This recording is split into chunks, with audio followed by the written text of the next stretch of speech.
एका बिझनेसमॅनला त्याच्या बिझनेसमध्ये लॉस झाला आणि त्यामुळे त्याला कर्ज घ्यावं लागलं. पण हळूहळू कालांतराने त्याचा बिझनेस इतका बुडाला की त्याला त्याचं ते कर्ज परतावणं खूप जास्त कठीण झालं होतं.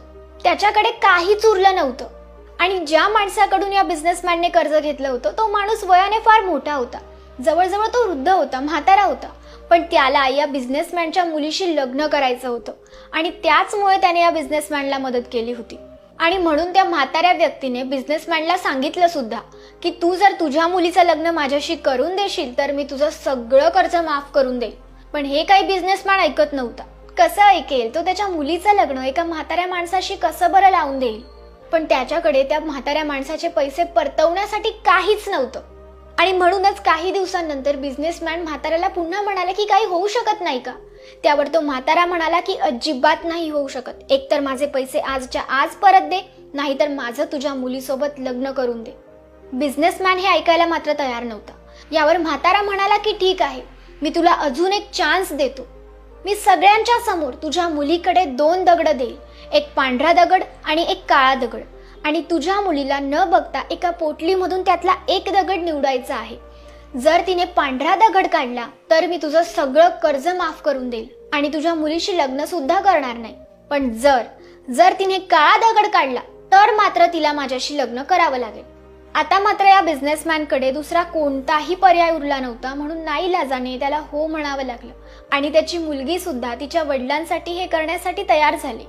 आणि दुसऱ्याच दिवशी गावातल्या सगळ्या लोकांना बोलावलं गेलं. तिथे सगळ्यांमध्ये तो बिझनेसमॅन आला, त्याची मुलगी आली आणि हा म्हातारा व्यक्ती सुद्धा आला. म्हाताऱ्या व्यक्तीने खाली पडलेल्या दगडांमधून 2 दगड उचलले आणि पोटलीमध्ये टाकले.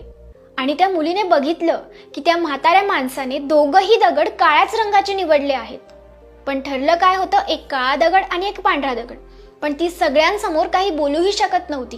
तिला वाटलं जर मी आता काही बोलली तर हा म्हातारा व्यक्ती खूपच खतरनाक आहे, हा माझा आणि माझ्या वडिलांचा बदला घेण्याशिवाय राहणार नाही. म्हणून ती शांत राहिली, विचार करत राहिली. आणि जेव्हा त्या 2 दगडांमधून एक दगड निवडण्याची वेळ तिच्यावर आली तेव्हा तिने पोटलीत हात घातला आणि बाहेर काढताना एक दगड खाली पाडून टाकला. सगळी लोक हैराण झाली की दगड कसा पडला, कोणता दगड होता, कोणता रंग होता, आता कसं होईल? तेव्हा ती मुलगी म्हणाली की माफ करा, माझ्याने चुकून एक दगड खाली पडला आणि त्याचा रंग कोणता होता हे सुद्धा मी बघितलं नाही. पण आता आपण एक काम करूया, आपण पोटलीमध्ये कोणता दगड आहे ते बघूया, त्यावरून आपल्याला कळेल मी कोणत्या रंगाचा दगड काढला होता ते. आणि पोटलीत बघितल्यावर दिसलं की तिथे काळा दगड होता. म्हणजे असं समोर आलं की मुलीने पांढरा दगड काढला असेल.